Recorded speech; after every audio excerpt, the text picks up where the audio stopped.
You're listening to the Lifestyle Business Show with Lucy Gordon, the podcast of building a more profitable business that gives you the lifestyle and freedom you desire. I share strategies to streamline your business, increase your income, and reclaim your time so that you can spend more time doing what you love.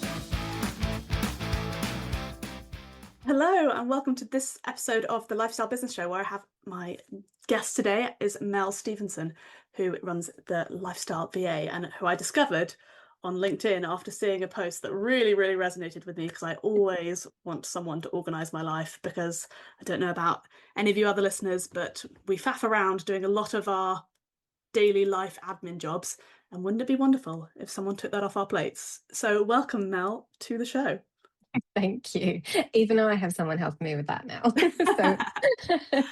Yeah. So tell us a bit more about yourself and your business and who you're helping and how.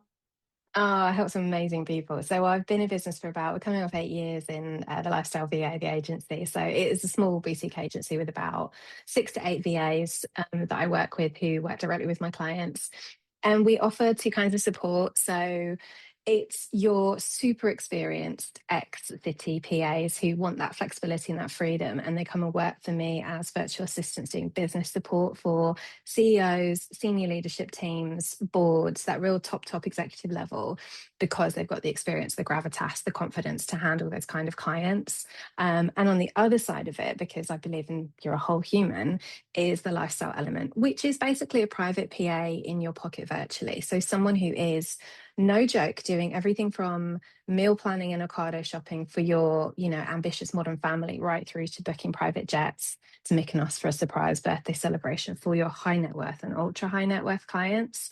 So we have this kind of magical, we never know what each week is going to hold. Our clients have, whether it's like minuting a board meeting, organising a team away day, right through to, planning the children's trip to the Cotswolds. And there's just so much variety in what we do. But ultimately, we look after really good humans doing amazing things in the world, and we make sure that their lives and their businesses are just a little bit more organised and smooth, so that at the end of the day, they're not sitting at their laptop at night going, I've just put the children to bed, or I've done their dinner, or I've done our dinner, and now I've got to open the laptop and try and figure out how to book the summer holiday. It's like, we just do that. So a lot of our clients have just said, it's given me maybe between 10 and 60 hours a month back, but it means they can sit at dinner with their kids, they can switch off, they can rest. So it is a whole human approach to looking after people in a really kind of nerdy support way. No, and I love it. When we first spoke, that's what I said in terms of how much faffing we do when you're having to, try and remember to do things. You keep putting it off on your to-do list, you push it down further and further, you faff around making a decision that's like, oh, shall I get this flight or that flight or this train or that train, for the sake of no reason, to having someone else to come and sort of take those decisions and take that faffing off your plate sounds absolutely dreamy. So how did you get into it? How did you start your business? What were you doing before? So I've had a colourful career. I spent from probably my teenage years until my early 30s in the music industry, behind the scenes. So we were looking after, I started as a PA, like the first job. And I kind of love that organisation. I think for me, it's always equaled care and support with people. It's not just like box ticking and type A-ness, although it makes my type A self very happy. That was something I always went back to, is just organising. And so I did a variety of different things. I worked in the music industry supporting talent, celebrities and Olympians, all sorts of different people. And then I had a health event. Gosh, did like the cliche of all the stories, like my health wasn't good. I had this enormous cyst in my spleen, and then my spleen was removed, and the surgery was so enormous that I had to stop. And I came out of the music industry because I'd run 90 miles an hour. And I stopped and thought, what do I want to do with my life? Let me just go back and just be a PA. And so I did for about 5 years.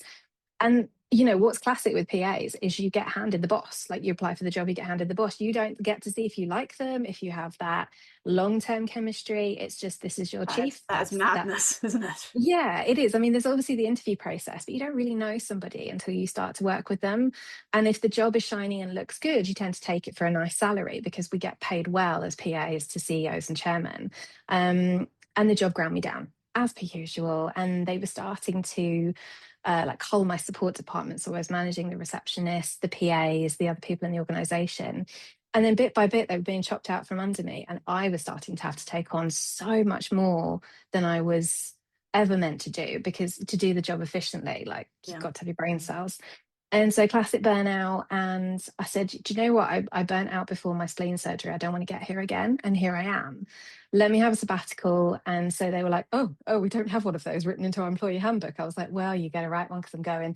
And I took 3 months. And within about 6 weeks, I called and quit and said, I'm just literally standing in a rice field in Bali, and I've met all these digital nomads who've just told me about being a virtual assistant. And I think I'm going to give it a shot. I seem to have got the first client. And they were like, good for you. Just, Amazing.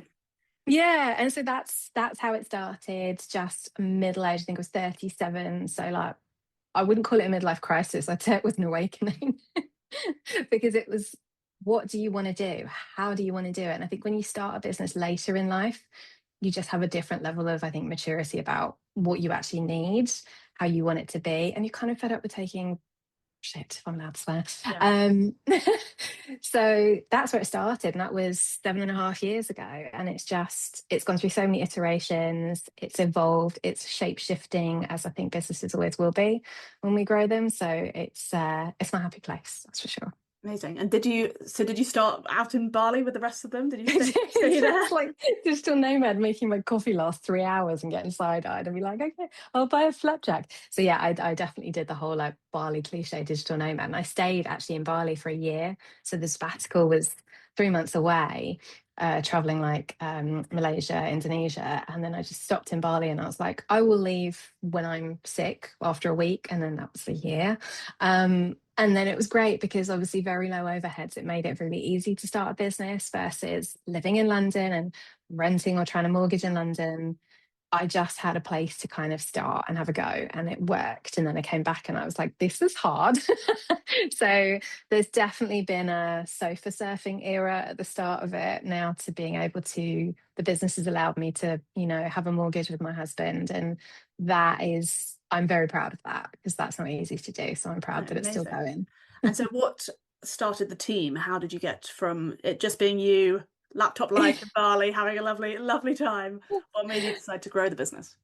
Well, the funny thing is, I've always had kind of more than one job. I've had the day job and then I've done events at night or something. I've always been like, if there's a way to earn more money and have savings, things like that, I always did it. So when I got to the point where I was at capacity for hours every week, I had leads coming in and I was like, I can't let them go cold. What do you mean I'm going to leave the money on the table and walk away from it? And I think I had done a bit of what they call associate VA work with someone else. So you've got a lead VA who takes the client, does all the marketing, gets the client, and then hands it down to a subcontractor, which is an associate VA. So I'd done that for somebody else. So I knew what the model was. And I think very quickly I was like, aha, I can sub the work out to somebody else.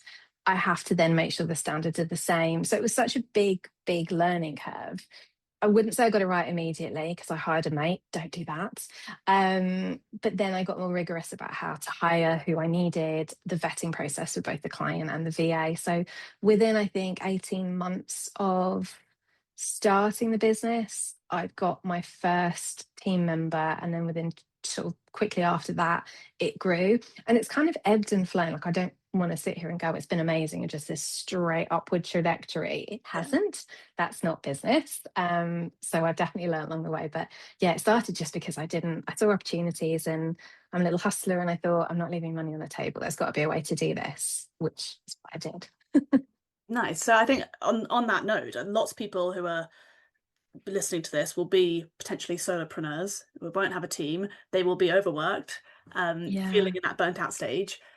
They will be struggling to delegate and grow a team. So what advice do you have in terms of what how did you know that those VAs were going to be good ones? As you say, you hired a friend that potentially was not a good one. Whether that was working together or their skill set. And so so how do you work out who is going to be a good fit? Because you say you're trying to replicate your level of work, Yeah. not doing it. You don't want to hire someone and then have to do all the work but pay them to be there. So what's some Yeah. tips around that for our listeners? It's a good question because I think you've got to start small. And the way that I started was I was still the direct person reporting to the client, but the VA was doing the work and handing it to me. So I had this level of checking in between until I could see that that person was skilled enough, capable enough to be able to then work directly with the next client, perhaps that came in. So I was also still carrying my own clients at the same time.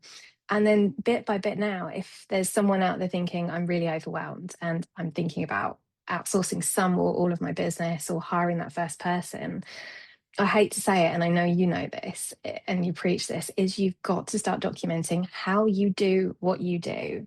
And I think the very first thing I did was a manifesto about what the business is, our beliefs, our values, how we serve our clients, the into kind of almost like a overall operating procedure, like this is the response time I expect you to have with clients because this is contractually Yeah. what we've put in their contract. So the details and the granular level that you need to get to before you delegate are actually, it's quite a lot of prep work. And I think that's when people go, I'm completely frazzled, I don't have time. You've got to take the time. You've got to start writing those SOPs. And because ultimately, when you're also busy, you need to be able to have that process documented and start to create that library, because that person you've hired is going to need to not ask you a million questions every five Yeah. seconds because the Slack dings will send you loopy and you just won't be able to actually continue the productivity that you have for your own part of the business. So document SOP. And I mean, there's something I use called Komodo decks, which is like Loom, but it's brilliant in terms of creating SOPs. You just talk at video, screen record, start to do all of those things. If you have an inkling that there's a part of the business you want to start to outsource, do it before you're ready. Because one day, if you've got that drive and you know you want to grow it, start doing it now. Yeah. But even just for yourself, I found that I started doing it just for tasks that I knew I would never pass over. So like there are lots of finance tasks that I always continue to do in my business. And when I wrote them all down, and then it cut the time in half because I didn't have to keep Yeah, remembering which button to press or whatever, because I would take yeah, little screenshots of exactly the button I needed to press to do this yeah. thing and find that thing. Because otherwise, yeah, you're wasting a lot of time. As you say, like if someone was asking you how to do that, you'd then have to be like, oh, you have to press the button, the little three dots or whatever, and it's all Exactly. time and all sort of thought processes that actually you don't need to keep having on repeat. You can just automate it. Mm.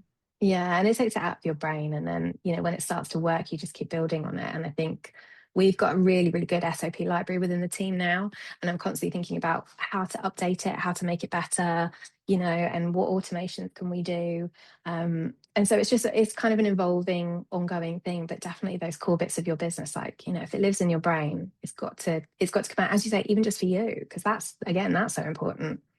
And then sort of on the flip side of that, for your clients or your potential clients, let's say, Mm. what sort of signs are you looking for in them that you know that they need to start outsourcing some of these things and delegating? Because as entrepreneurs, as business owners, everyone likes to stay in control for as long as possible, don't they? Yeah, and I think you've got two kinds of clients where they're really ready for the support, or they're overwhelmed and they're just not going to get behind hiring somebody the way they think they are.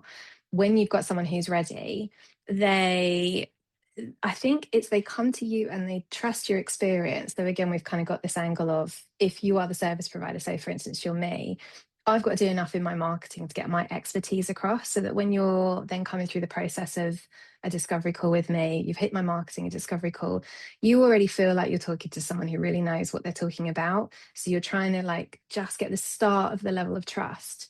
Because when that client who is ready is like, you take it, I trust you, just tell me where I need to be in this process, but I want to hire you because I don't want to carry this load anymore.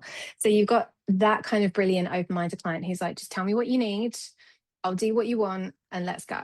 And then you've got the person who's hiring has almost gone too far into overwhelm, and they're so frazzled that they're also kind of, you can be a micromanager in a positive and negative way. And if it's negative, you're hiring where you're way overwhelmed.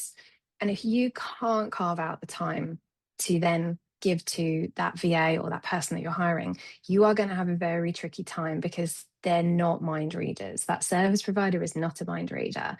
So it's a balance of being ready, understanding there's time you've got to carve out when you hire somebody, and making yourself available, and then kind of just word vomiting at them very often, rather than you don't speak to them all week. They're never going to be able to do their job properly. Nice. No, I think that's really helpful. And I think, yeah, so lots of people, I certainly made the mistakes that you talked about in terms of hiring when I was doing my business. So all very helpful advice. Thank you. It happens though, because sometimes then your second hire is the better one. And unfortunately, it's that learning curve. I have so many clients who come to us where we're their second time around hire for a VA, and they've got it. They know what they're getting in for this time, and they're actually prepared to put the work in, because obviously they don't want to waste the money. They want to get the results. So I love second time clients, weirdly enough. I love that. And tell me about your day-to-day working situation. Obviously, as someone who's taking a lot of off other people's plates, I hope it doesn't all land on your plate and you feel stressed. So how do you sort of set up your working week so that you don't feel that level of stress and overwhelm that you felt before, whilst still being able to serve your clients? Yeah, it's a really good question. I think, as I said earlier, like the business shape shifts around where life is at quite often. So my weeks are different every single week, but there is always content creation that then gets handed to my VA to set up and schedule and put out and metric track and all of that stuff. But it's very much there's space in my schedule now, because there'll suddenly be a client's got an issue, or the VA is, needing cover, or they've had a life emergency, and we kind of have to scramble to fix, which is really normal.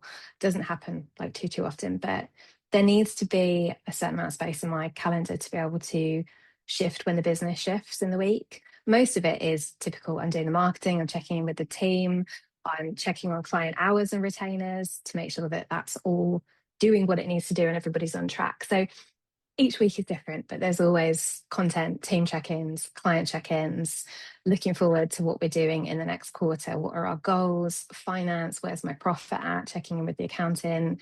Love a good P&L and, year-on-year report. So it's very much the many hats of being the business leader, less of the business doer these days. So I don't do any virtual assistant work myself anymore. Just that's me going out, doing the marketing, the business development, getting the clients, getting the leads, doing the sales, all of that stuff. So I do that part now, and the team very much do everything else better than I used to do. Well, that's great that you know that they're doing a fantastic job, because I think, as I said, that's something that a lot of business owners don't want to let go, because they don't feel like they can hand over that level of responsibility, because it is their name, their brand on the line, isn't it? Yeah, and that's taken years. Like, it's, as I said, like you go from hiring your first person to having a team and trusting them. You get really picky about the hiring process. So that's where I've got to, and I've got a really nice hiring process now, really good way of vetting everybody. And so the team that I work with are just so good, and they're just lovely women as well. So that really helps. They're just awesome humans all round.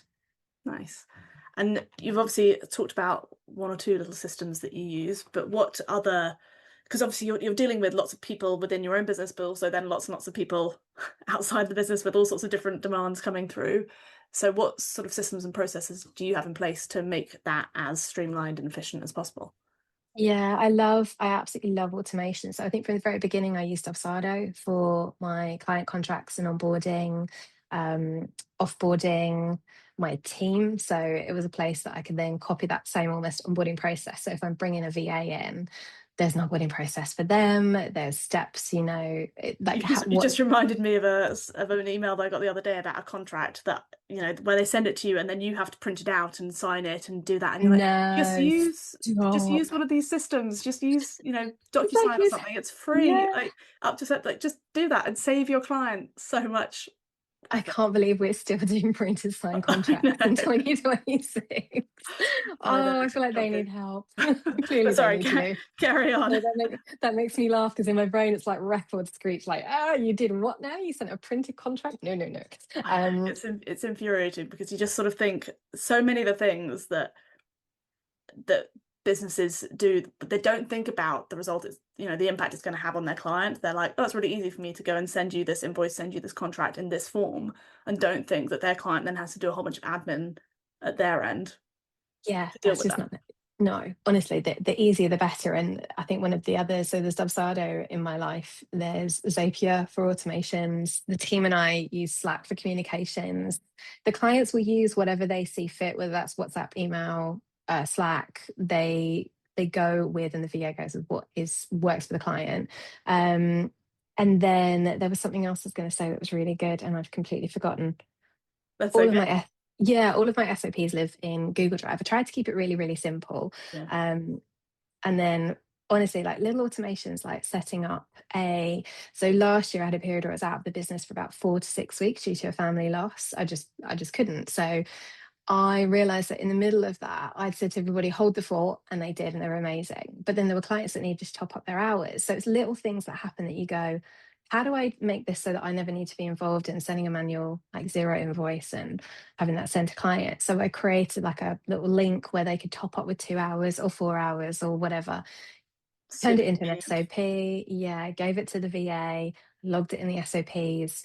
And then I created an automation on the back of that, I think it was Zapier, where it sent an email to the client, BCC'd me to say, congratulations, you've topped up. You don't need to do anything else. Your VA is aware. And then it got a ping in Slack in the team channel to say, this client name has topped up her hours. Well done, you've been working really hard. You smashed it. Just give an emoji to say that you've seen this, and then Clockify will be updated to with your new hours shortly. So it was like hands off, create an automation in the middle of grief because I was like, you don't need me to be in this. So it's like some of the hard moments make you create things that are really efficient. So little bits like that where I'm like, if I'm going to scale and grow it, I can't do all of it.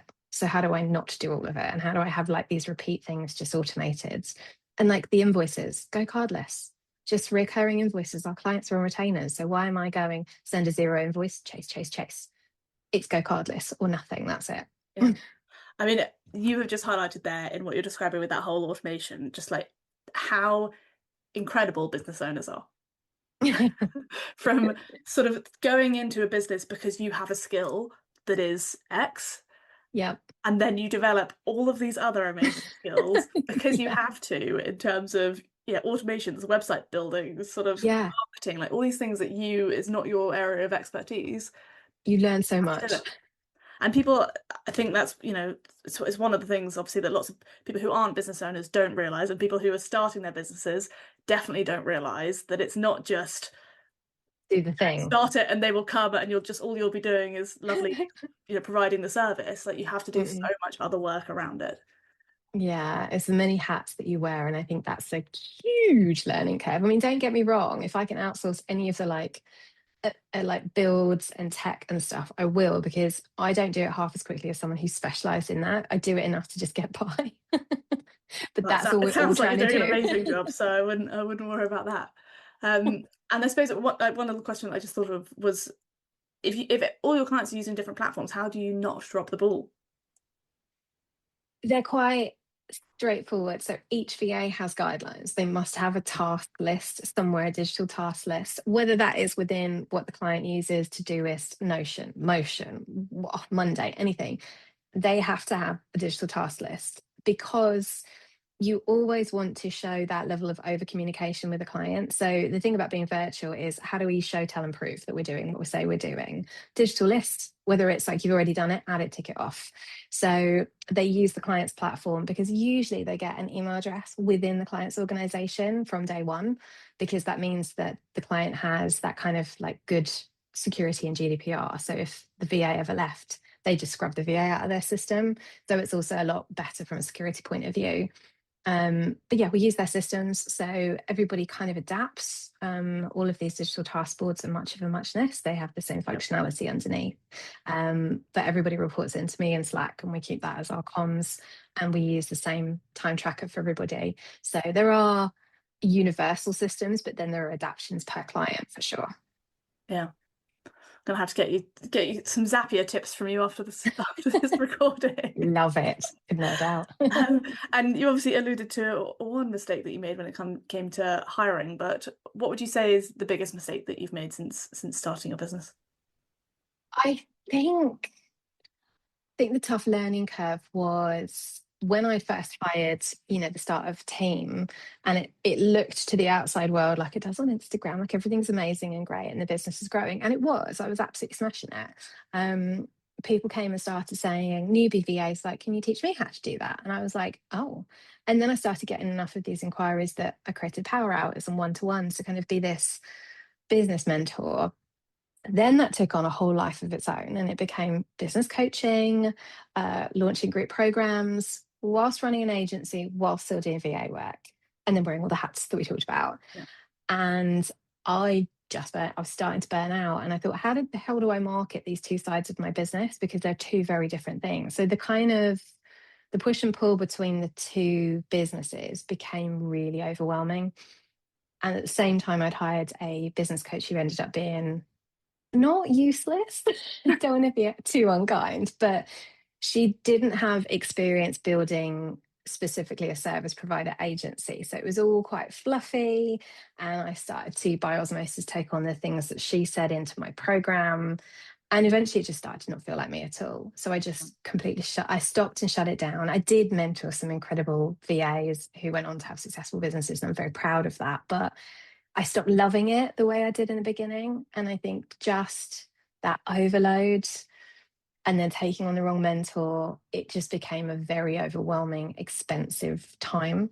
And I think the moment I decided to just stick to the agency, I just felt this enormous sense of relief. And I was like, it's okay to not do everything. And it's okay to not do what the whole internet says, because I know you've talked about like, oh, you see everyone doing 10K months and 100K years and blah, blah, blah, and these ridiculous metrics. And it was like, if you're doing well, you teach it. If you're doing well, you teach it. Blah, blah, blah. And I fell into that trap, and I was like, I don't think that I want to keep doing this, not to this level. It feels like the launching cycle was exhausting whilst running the business. So I think that was, I wouldn't say it was a mistake, but a learning curve for sure, as in just stay in my lane, my good lane. No, absolutely. And that's a theme that goes through all of the conversations that I have. It's that people, you sort of think that you need to put more and more offers out there, more and more things to be able to service Yeah. more people. But Yeah. actually that creates potentially confusion, as you've said, with your ideal clients, but also creates just so much more extra work for you. And actually if you just focus on your ideal client, the thing that brings you joy, Yeah. and the sort of the thing that lights you up in terms of the work that you're doing, then that's what you should focus on, rather than trying to spread yourself too thinly across all of these different Yeah. things. Well, it's like that shiny object syndrome, isn't it? Someone comes to you and goes, can you do this? And you go, I can, definitely. Oh, I can do that as well. And you start to get pulled away from the thing that deserves all your attention, that will grow faster if you just focus on that. It's sort of like that, like, in a good way. I started hiring team because of that. Like, I don't want to leave money on the table. I don't want to leave that opportunity, unchecked. And it was that same kind of thing. But it doesn't always mean that everything that comes your way is actually what you need to be doing. It's just a learning curve, really. Yeah, absolutely. And then on the flip side, then, what's been your proudest moment or your biggest win since starting a business? I think, do you know what? It's not financial necessarily. It's, in a way, it is, because it's given me life and flexibility and freedom. But I think the more like human element of it is, I was sitting in a cafe just before Christmas with one of my long-term clients, and seeing him who was this tech founder who'd started and exited two really successful businesses, just hearing him say we'd saved him over 1,000 hours and we we're doing, private PA lifestyle stuff for him. But more than that, I think it was getting to see the life that he'd been able to have as a result, because he was very much sitting there going, I wouldn't have had this much time with my kids if you hadn't been there, if you hadn't allowed me to shut the laptop and be with them. And we've kind of seen him through divorce, buying a house, kids getting ready to go to university. He's trying to get family from all over the globe together for his annual holidays, and just seeing him create those core memories and sit there and very openly, honestly say to me, like, I'm so grateful that we've been able to do this because of your help. And it's the support we have given him over the years has shifted and adapted to his life changes as well. So it doesn't look the same as it did when we started, but neither does his life.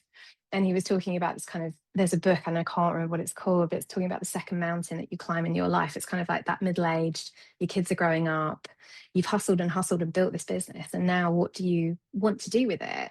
And he's like, I want to spend more time with my kids. They're going to go to university soon, and then they just won't need me at all. I've got this finite period of time to create core memories. And that's been something I've been able to do because of what you've done for me. And I was just sitting there going, don't cry. I mean, that is so lovely.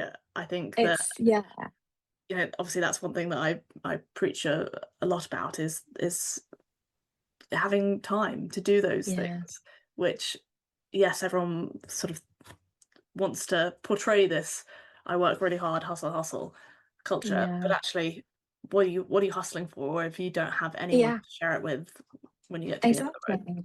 Yeah, and I think that's what makes some of our clients just really, really lovely, is that they very much, one of our clients came to us last year and said, hey, I just need you to help me create core memories with my family. And I went, what was that? They said, yeah, come give us, and it was all 10 hours of lifestyle support a month. That's all. But he was like, I've got 2 young kids. Me and my wife don't do enough together. And let's just do let's do the life admin, let's do the meal planning and all that stuff. But let's actually go on trips that we'll remember, have experiences that we won't forget, that will be core memories for the kids. And I was just like, I just love this. And I love that human side of knowing that whilst we're organizing and nuts and bolts and, all these very logical things that we do, there's just such an element of our skills, our nerdiness allows other people to live even better. But it also comes back because me, the team, we've all got flexibility in our own lives. So I think that's what I'm very proud of, is the team get to work when they want, how they want. There's a baseline expectation, but everybody has flexibility, and down to then that flows through to the clients and how their lives are positively affected. So I think that's what I'm most proud of, for sure. No, that's lovely. And I'm sort of don't know what to say, because I'm like, that's just Warm so and fuzzy. absolutely perfect. And I won't cry, but it's lovely. And it sort of made me think, like, who's been the most surprising client that you've worked with, that someone that you just wouldn't at all expect to come along and want to have this So kind of service? good. There's a client who, she is my absolute unicorn client. I was her VA for a good 2 or 3 years, and she's done phenomenal things. Like, she's worked with the palace, the government, everything. And you see her do these incredible things. And she comes back down to, she had nobody in her life in her corner organizing everything, and everybody needed everything from her at all times. And I just came in and became this gatekeeper for her, but also kind of her confidant and her rock. And she loved that I wasn't in the business. So there was no I wasn't going to accidentally say what she'd been doing at the weekend over the coffee machine. And I think just, she was so clever, so brilliant, so kind. She taught me a level of kindness from a client to a service provider I hadn't seen before. And so she set the mold. So it wasn't necessarily like the unexpected client, but she set the mold for, there's a high bar now for the rest of the clients to meet, because it's possible to have such a lovely client, such a great relationship, and for her to feel like she's got someone in her corner, despite how incredible and global speaker and all of these things she is. Seeing her be like, you've made my day, you've helped me, this is great. And so there's that. And I think that the client I mentioned, the tech founder, he was very stressed, very just he didn't smile, he was just looking away. And then very quickly we got to a point with him where I'd get on calls and he'd crack a smile, and I'd be like, his whole face, his whole demeanor changes. And then you could just kind of get that level of relationship where you could insert a bit of banter, and then you're there. And it was just such a lovely part of that relationship. And then, he's been the longest client, and just seeing him grow, it's like we talk about our lives with each other. But this is a man, again, who's kind of invincible in the tech world. And you just think he's the sweetest, kindest man underneath. So you never, you get these kind of busy people, but you get the other layers of their onion that not everybody else sees. And that's just lovely. I love that. And what would you say? I'll be editing this bit out because I'm needing to read this.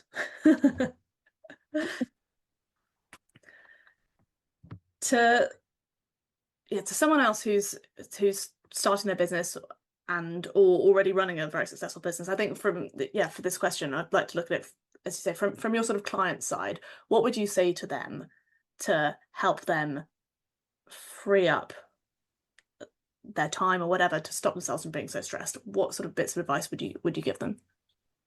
Well, the first thing is, I did a post about this week actually. The first thing is, does it really need to be you doing it? Do Mm. you need your hands in it? Or can you teach someone else how to do it? There's so much of what we do where we think, oh, it's just easier if I do it myself. That's going to be your downfall. And think when you have that thought that it's quicker if I do it. So say it then takes you 10 minutes to teach someone else to do that for you, and they maybe have two more questions after that, and then they've got it. You never have to do that thing again. So it's like this, it's like compound interest. It's just like you've done it once and it just keeps giving back and giving back and giving back. And I think it's that stepping away from writing yourself a big list of things that only you can do that need your brain space, or what do you actually want to do in your business? And then the rest of it is the fluff and the weeds and, playing tennis with emails, trying to set up a meeting. Like, do you really need to be involved in that? That's the worst. The No. diary tennis. Yeah, and let alone like three people in two time zones, and you're just like, why have you spent an hour doing this or half an hour when like we're just get on the phone, sort it out, done. And it's that, can you delegate? What does delegating look like? What is it you can give over? And what do you want to get out of it? Like, what would you do with the time back? Because a lot of the clients turn around and go, I've had this thing on the back burner, but I've just been doing my reconciling my expenses or chasing people for meetings or following up with that lead or just, and all of these things just don't need to be done by you. So instead it's like you get to go and do the project that's been on the back burner, or free up some time, or drive the business forward. Because often if you're at the point of hiring, your business has grown and it can continue to grow, but the trajectory tends to slow down if you're still doing it all yourself. And then your own clients, that service level to them can start to drop if you're trying to do everything. So it's also about protecting your own revenue generating activities, can't speak, and your reputation. Yeah. And it's what some tips do you have in terms of sorting out, obviously some of them, because it's so difficult for business owners particularly, say, to give up those things. They think that they're absolutely integral to every single thing that's happening. So how can they work out actually which bits of the business they don't need to be doing, which is probably 90% of it. Um, but any tips for sort of helping them work out which bits they can easily delegate and that they should be stepping away from? Yeah, I think I always like to say to clients, if you've got the ability for a week to just time track everything you do, just stick toggle on or screen record, toggle the things that actually track what you're doing, and have a look at how long you spend on, in my world, what's general admin that you don't need to be doing. That can be handed over.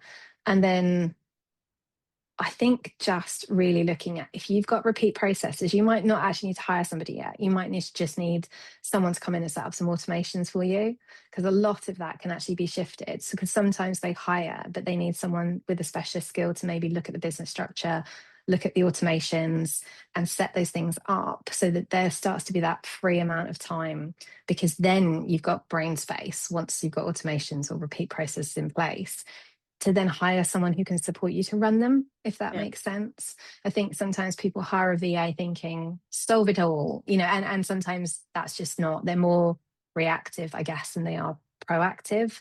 You're meant to delegate. So get some systems, get some processes, look at that first. That frees up your time and you're still ready to hire someone, definitely hire somebody.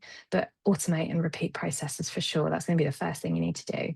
Yeah, and I did that time clocking activity when I was, well, many times, but I started my business just clocking, obviously, like client time and not clocking any Yeah. of the other Yeah, hats because time. how much time were you spending on all that other stuff? And oh my goodness, when I realized the amount of time that I was faffing around doing, just reading Yeah. emails, for example, Yeah. like all of that takes up so much time in your day, and it Mm, makes you realize how yeah. inefficient your day Yeah. is when you start looking at that sort of thing. And so that's why, like, I now only look at my emails at certain times of the day, and I've just bashed through them in Very. 3 minutes, and I'm like, that's it, done. Because otherwise Yeah. I'll just be constantly even just opening up the email Yeah. It's thing the and closing task. it but down again Yeah. takes time. So, Yeah, task yeah. switching it like downs the productivity in your brain as well. So it's that thing of like, don't do it, just don't do it. You're really good with your boundaries then.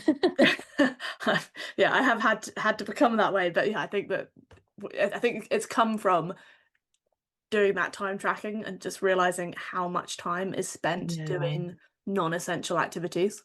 But also when you think about, oh, I'm going to give this much time to like clients per week, where are you like if you fully book yourself, have you actually got time to do the rest of it? Because there's a lot to running a business that isn't like billable hours. Yeah, that's it. You can't have 100% billable hours if you're also having to do all Mm. this other stuff. No, exactly. Or you just borrow someone else's time like ours. Well, exactly. And then, well, that's the whole thing, isn't it? Is in order to be able to increase your billable time, if that's what your goal is, you need to Mm. get rid of the tasks that aren't billable. Exactly. That's what Yeah. smart people do. Takes time though. Amazing. Well, I'm sure everyone, I'm like, oh my God, please will you solve all my life problems. So I'm sure lots of other Absolutely. people are listening to this and thinking exactly the same thing. So Mel, where can people find you and find out more about what you do and how you can all help them all? Help everybody. So you can find me on my website, which is thelifestyleva.net. And you can pretty much find my social media and my LinkedIn there as well. I'm quite active on LinkedIn. But also my blogs are a good place to start. I've got loads of blogs as to where, what, and how you can delegate things to VAs, like even the summer stuff coming up, all sorts. So yeah, very good place to start And on that's my all website. on your website, the blogs. Yes. Yeah. Fantastic. Well, I'm sure lots of people will get in touch. Thank you so much, Mel. This has been really, really fascinating conversation. And yeah, thank you so much for joining me. Oh, it's been amazing. Thank you for having me. Thank you for listening to the Lifestyle Business Show with Lucy Gordon. If you're ready to spend less time in your business, head to lucygordon.com/time to download your free guide.